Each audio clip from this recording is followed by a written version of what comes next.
கூட நல்ல பிராப்தம்.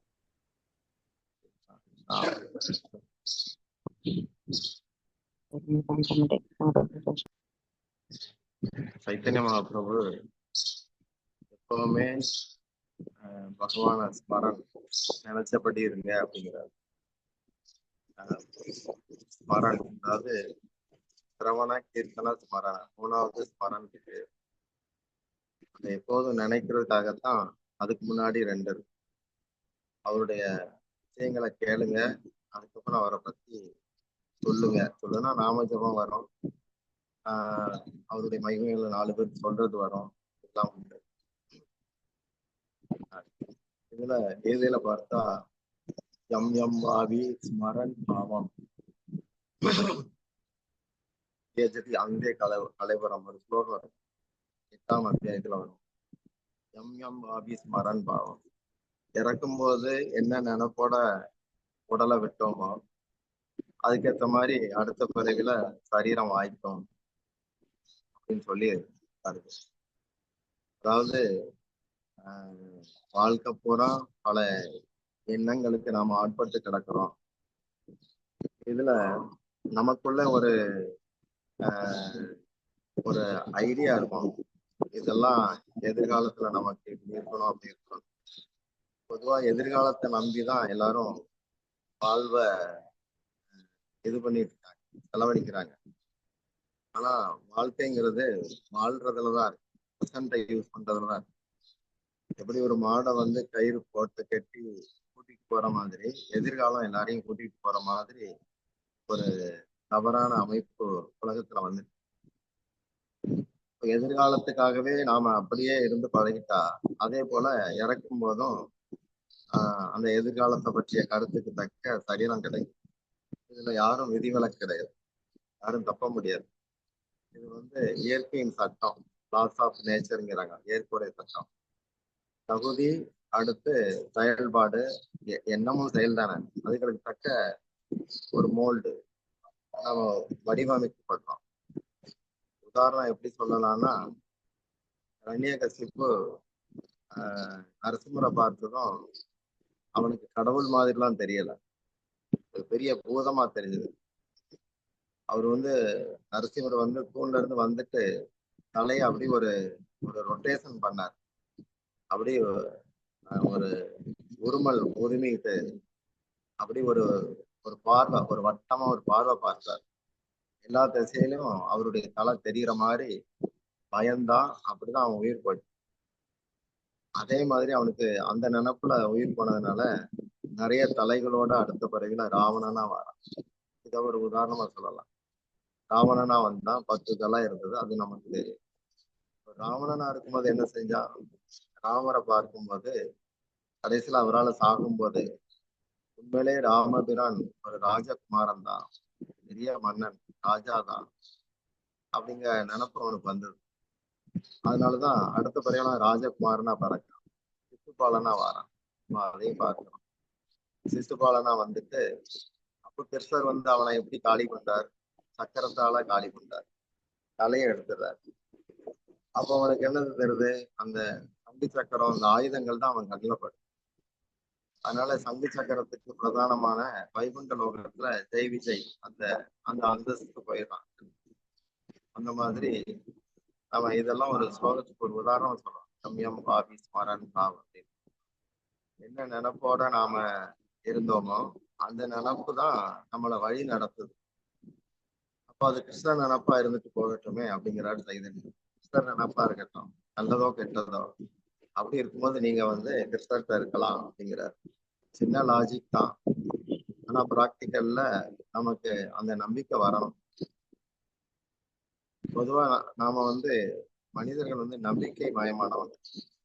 நம்பிக்கை இல்லாம யாரும் இல்லை, ஏதாவது ஒரு நம்பிக்கை அவங்களுக்கு. எதிர்காலத்தை பத்தியே நிறைய திட்டமிடும் போது அது என்ன ஆகுதுன்னா நிகழ்காலத்தை விட்டு விலகின மாதிரி ஆயிடும். அப்படி இல்லாதபடி திட்டமிடுறது தப்பு இல்லை.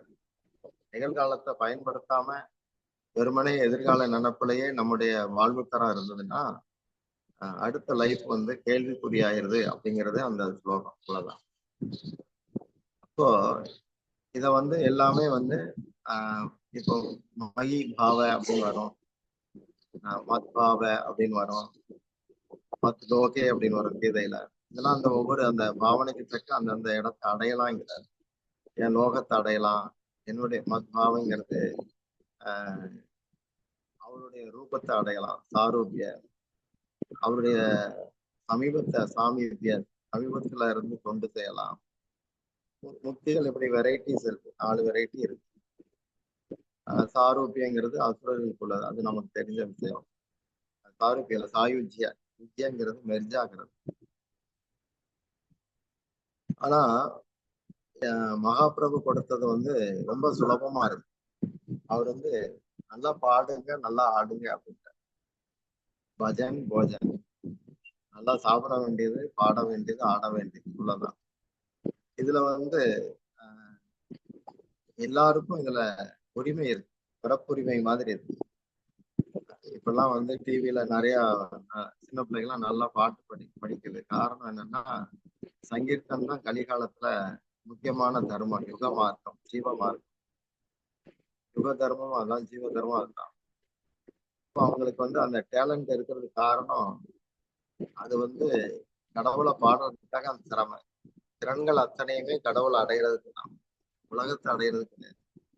உலகத்தை அடையிறதுக்கு சில பேருக்கு பிறவில அந்த அமைப்பு இருக்கும். பறவைகள்லாம் 30 கிலோ பறவை கூட வானத்துல சுலபமா பறக்குது. அது ஒரு டேலண்ட்னு சொல்ல முடியாது. குரங்குகள்லாம் நல்லா மலை ஏறுது, எவரெஸ்ட்ல ஏறுறது, இமயமலை போறது, அதெல்லாம் ஒரு டேலண்டா சொல்ல முடியாது. அது உலகத்துல வீரமா சொல்லப்படலாம். அந்த வீரம் உள்முகமா திருப்பப்பட்டா அது தீரம்னு. தீரம்னா அந்த உலகத்துல எதெல்லாம் வீரமா மதிக்கப்படுதோ அதுக்கப்புறம் இவனுக்கு உள்முகமா இருக்கு, செலவழிக்கல, பணக்காரனா இருக்கிறான்னு அர்த்தம். எடுத்துக்கலாம். வீரம்ங்கிறது அது வந்து செலவு பண்றது தானே, வெளியே காட்டிட்டு அலையிறது. அப்போ மலை ஏறுறது, மரத்துக்கு மரம் தாவுறது, ரொம்ப தூரம் ஓடுறது, குதிரைக்கு ஓட முடியும். இதையெல்லாம் நாம நிவர்த்தி பண்ண நாம எந்திரங்கள் கண்டுபிடிச்சிருக்கிறோம். அப்போ இத மிருகங்களையும் செய்யுது அப்படிங்கிறத நாம நினைச்சு பார்க்கலாம். மிருகங்களுக்கோ பறவைகளுக்கோ இல்லாத வித்தை கிடையாது. மனுஷனும் அதையெல்லாம் தாண்டி தான் மனுஷனா பிறந்திருக்கிறான். அதனால வந்து அவனுக்கு அதே போல இருக்க ஆசைப்படும் போது அதே போல செய்திடலாம். நம்ம ஆசைப்பட்டு உலகத்துல இல்லாதது அப்படின்னு எதுவும் இருக்காது. எல்லாம் அதுக்கேற்ற மாதிரி கடவுள் இந்த உலகத்தை வந்து படைச்சிருக்கிறார். அப்போ இதெல்லாம் ஒரு திறனாக கருதாம, எது திறன் அப்படின்னாச்சுன்னா, இந்த பிறவி மற்ற யோனிகள் எல்லாம் நாம இருந்து பிறந்து வளர்ந்து உடலை விட்டு திரும்ப பிறந்து இறந்து உடலை விட்டு இப்படி இது லட்சக்கணக்கான 80 லட்சம் தடவை நடந்திருக்கு அப்படிங்கிறாங்க. ஒருத்தர் மனுஷனா பிறந்தா 80 லட்சம் யோனிகள்ல அவர் அந்த விதங்கள்ல அவர் பயணம் பண்ணிட்டார். அப்போ அந்த அந்த உடம்புல இருக்கும்போது செய்ததையே இந்த உடம்புலையும் செய்ய வேண்டாம். அதுதான் வேதங்களுடைய கருத்து. எப்பவுமே நாம வந்து எதிர்காலத்தை பத்தியே தான் நினைக்கிறோம். ஆனா ஃபியூச்சரை பத்தி நினைச்சா அது ப்ரெசென்ட் ஆயிடும், எதிர்காலம் கிடையாது. அது எதிர்காலத்தை நமக்கு உருவாக்கி தரும், நடப்பு இது மாதிரி. அப்போ அந்த நடப்போட இருக்கிறதுக்காகவே அவர் வந்து மகாபிரபு நமக்கு இப்படி ஒரு சுலப அமைப்பை கொடுத்தார். அதனால அந்த விஷயங்களை நாம கடைபிடிக்கணும்னு வைக்க. அந்த விஷயங்கள்லாம் சிரவணம், அவரை பத்தி கேட்கணும், கீர்த்தனம், அவரை பத்தி பாடணும், ஞாபகம் சொல்லணும், இதெல்லாம் செய்யணும். இதெல்லாம் வந்து எப்படி நாம வயிற்று பொழப்புக்காக குறிப்பிட்ட காலம் நம்ம படிக்கிறோம், ட்ரைனிங் எடுக்கிறோம், எல்லாம் செய்யணும். இதே மாதிரி கடவுள்கிட்ட போகிறது, அவருக்கு தொண்டனா இருக்கிறது, அதுகளுக்காக நான் பயிற்சிக்காக தரப்பட்ட ஒரு பாடசாலை மாதிரி தான் இந்த மனித உடல். மனித உடல் வந்து அதுக்குதான்.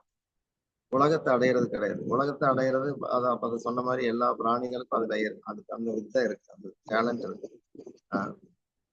தூக்கணாங்குருவி நல்லா வீடு கட்டுது, எலி நல்லா வலை அமைக்குது. எல்லாருக்கும் ஒவ்வொரு திறமை இருக்கு. கழுதெல்லாம் கத்திச்சுன்னா 5 கிலோமீட்டர் 6 கிலோமீட்டர் சத்தம் கேட்கும். ஆனா அதுக்கு அறிநாமம் சொல்ல முடியும். யானைக்கு எவ்வளவு பெரிய காது, ஆனா நாமத்தை கேட்க முடியாது. அந்த மாதிரி வேற டேலண்ட் இருக்கலாம், ஆனா கடவுளுக்கு அதை பயன்படுத்துற மாதிரி இல்லை. மனுஷன் அந்த டேலண்ட் எல்லாம் மனுஷனான பிறகு அதை பயன்படுத்த முடியும். அந்த திறனை வந்து நல்லா பூ கட்டுறீங்களா, கிருஷ்ணருக்கு கட்டுங்க. நல்லா படம் வரைங்களா, கிருஷ்ணரை வரைங்க. நல்லா பாத்திரம் தேய்க்க தெரியுமா, நல்லா பெருக்க தெரியுமா, சுத்தமா வைக்க தெரியுமா, அது கிருஷ்ணன் கோயில்ல அதை செய்யுங்க. கண்ணனுக்காகவே அதை எல்லாமே செய்யும் போது அதைத்தான் வந்து ஆழ்வாரும் ஆஹ் உண்ணும் சோறு பருகும் நீர் அப்படி இப்படிதான் சொல்றாரு. எல்லாமே வந்து கிருஷ்ணமயம். அப்படித்தான் மகாபிரபு வந்து நமக்கு காட்டி இருக்கிறாங்க. எல்லாத்தையும் அவர் படிக்கிற காலத்திலே எல்லாத்தையும் கிருஷ்ணரோட தொடர்பு படுத்தியே தான் விளக்கம் கொடுப்பார். கிருஷ்ணனுக்கு அந்நியமா அந்த உலகத்துல ஒண்ணுமே கிடையாது அப்படிம்பார். ஒண்ணே ஒண்ணு இருக்கு, அது நம்முடைய திமிர், கர்வம். அது மட்டும்தான் நம்முடையது. மீதி எல்லாம் இந்த பஞ்சபூத சரீரம் சரி எல்லாமே வந்து ஆத்மாவில இருந்து எல்லாமே வந்து கிருஷ்ணருக்கு சொந்தமானது. அவருக்கு சொந்தமானது. யார் உரிமையாளரோ அவருக்கு நாம வந்து தொண்டன், அந்த மனப்பாங்கு வரணும். அவர் எஜமான், நான் வந்து சேவகன். எஜமான் இல்லாத போது அவருடைய நாற்காலியில அவருடைய அறைய சுத்தம் பண்ண போறவன் அந்த நாற்காலியில உட்கார்ந்து கொஞ்சம் அப்படி ஃபீல் பண்ணுவான் எப்படி இருக்கு. அந்த எண்ணத்தால நாம உலகத்துல இருக்கிறோம். அந்த எண்ணத்தை விட்டுட்டு எஜமான் அவர் தான், அவருக்கு நான் சேவகன் சேவகி, அந்த பாவனைக்கு வந்துட்டா அது இன்னும் ஜாஸ்தி சந்தோஷமா இருக்கு. எப்பவுமே கிருஷ்ண பக்திங்கிறது விட்டு கொடுக்கறதுலதான் இருக்கு. அதாவது கிருஷ்ணர் வந்து அனுபவிப்பாளர், ஜீவர்கள் வந்து அனுபவிக்கப்படுபவர்.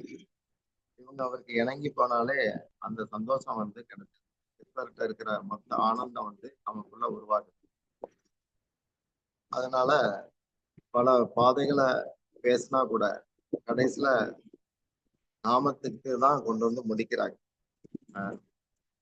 புனல்ல பல திசை இருக்கும் புனல் வந்து, ஆனா கூர்மையா ஒரு பாகத்தோடைய எல்லாம் கீழே போய் சேர்ற மாதிரி பல நதிகள் எங்கெல்லாம் ஓடுனா கூட கடைசியில கடலை போய் சேர்ற மாதிரி ஆத்மாக்கள் எங்க சுத்தினாலும் சரி அதுக்கு வந்து எதிர்கால நினப்புகள் இல்லாம நிகழ்வை யார் அனுபவிக்கிறாங்களோ, யதார்த்தமா இருக்கிறாங்களோ அவங்களுக்கு பகவான் பொறுப்பேற்றுக்கிறார். எதிர்காலத்தை எப்படி கொடுக்கணும், நாம திட்டமிட்டா ஓம்பாடு அப்படிங்கிறார். இறைவனுடைய திட்டம்ட்டா அவர் பாடுன்னு ஆயிரும். அவ்வளவுதான், சின்ன விஷயம்தான்.